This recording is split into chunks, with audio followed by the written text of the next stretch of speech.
សុ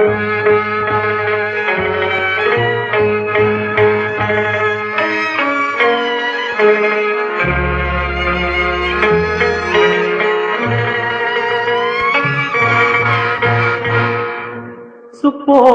ទេវីនារីស្រីម្លឹងកែវនឹកប្តីស្វាមីធ្លាប់ថ្នាក់ថ្នមបីបំពុកមានទាស់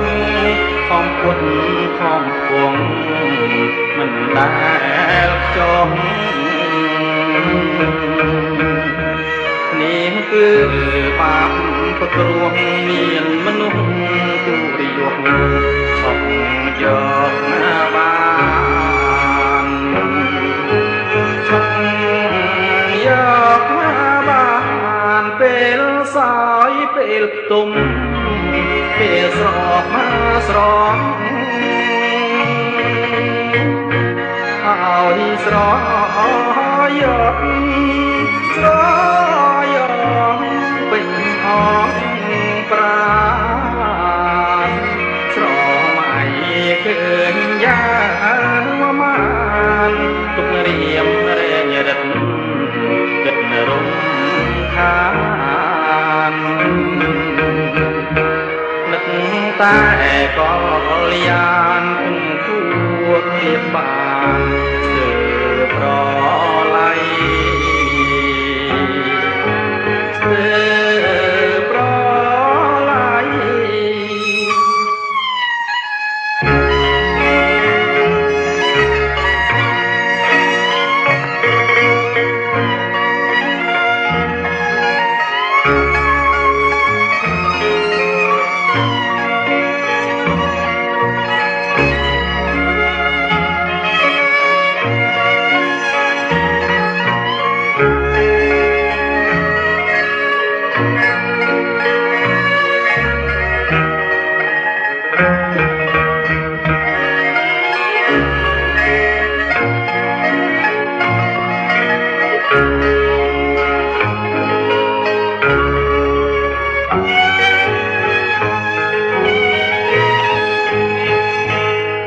សុព